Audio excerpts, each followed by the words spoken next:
Madame la Présidente, je ne peux pas commencer mon intervention sans vous dire à vous-même et sans exprimer les vœux fraternels que j'ai fait, que je continue à faire pour vous, pour Massoud, pour vos compagnons dans la résistance, pour tous vos compagnons de lutte pour la libération du peuple iranien. Et je prie sincèrement Dieu pour que l'année 2011 vous apporte le mieux pour vous, car le mieux pour vous, c'est aussi le mieux pour nous. Je ne parle pas uniquement de nous, les Maghrébins, ou de nous, les musulmans, mais je parle aussi de nous dans le monde occidental, car la question iranienne, la résistance iranienne, est la question type qui concerne et qui intéresse toute la communauté internationale. Monsieur le Président de séance, mon cher ami Jean-Pierre Michel, Monsieur le Président Mermas, Mesdames et Messieurs les sénateurs, je voudrais aussi vous exprimer mes vœux pour vous et pour le peuple français que vous représentez ici. Et je voudrais saluer tout particulièrement les efforts qui ont été faits ici pour faire connaître la résistance iranienne à la face du monde, pour soutenir Ashraf et soutenir la résistance iranienne. Et je vous dis bravo parce que c'est difficile de réunir, au-delà de tous les clivages d'ordre politique ou spirituel, des gens, des sénateurs, des députés, sur une question aussi peu connue et aussi défigurée depuis le temps que la question de la résistance iranienne. Et je vous exprime ma reconnaissance. Vous nous montrez ce visage de la France que nous aimons bien. La France de la défense des droits de l'homme, la France de la liberté, des libertés et de la tolérance. Et votre mérite est d'autant plus grand que ces efforts que vous avez faits, vous, les maires, avant vous, les membres de l'Assemblée nationale,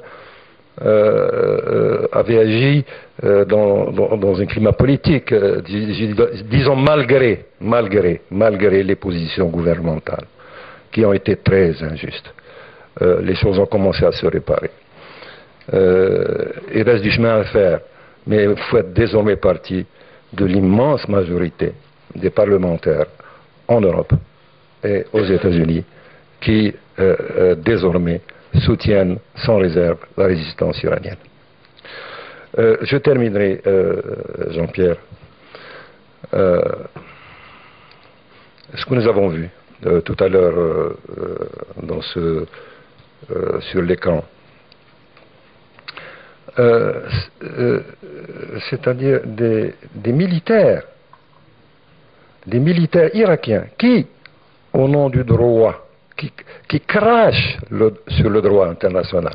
Car il se trouve que ces militaires sont censés, de la part de la légalité internationale, protéger la population d'Ashraf.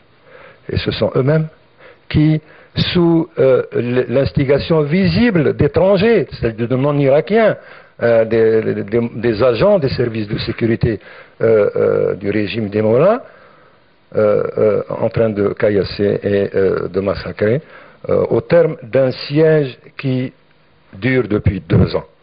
Et alors là, je voudrais que nous nous adressions aux États-Unis d'Amérique. Ce sont les États-Unis d'Amérique qui ont désarmé Ashraf, qui ont désarmé les Iraniens d'Ashraf. Et ce sont les États-Unis d'Amérique qui officiellement ont reconnu à cette population, après des enquêtes qui ont duré des mois et des mois, le droit à la protection des garanties fournies par la 4e Convention de Genève. Déjà, les Américains, les congressmen américains commencent à parler d'honneur des États-Unis d'Amérique. Il y a plus grave que l'honneur des États-Unis d'Amérique. Il y a leur crédibilité sur le plan international. Et il y a le risque qu'à Dieu ne plaise, ce qu'a promis le président Obama ne soit pas réalisé. Car tant que l'administration américaine ne mettra pas fin à cette complaisance intolérable vis-à-vis des mollahs, au détriment du peuple iranien et du peuple et de la résistance iranienne. Tant que l'administration américaine n'arrêtera pas cette inscription de l'OMPI, tant qu'elle n'assumera pas directement ce qu'elle a promis, à savoir la protection de la population d'Ashraf, alors nous verrons se fermer très rapidement et de plus en plus vite les promesses d'ouverture et les espoirs qu'avait suscité la déclaration du président Obama au lendemain de son élection. Voilà, mon cher Jean-Pierre, ce que je pouvais dire dans le temps que vous m'avez laissé. Et j'ajoute mes propres félicitations à Juan Garcés, dont je suis les travaux depuis des années. Et il a fait un travail formidable. Bien sûr, ça a été dit avant moi, le résultat, c'est tout, c'est rien et c'est tout aussi. C'est-à-dire, on est encore au début du chemin.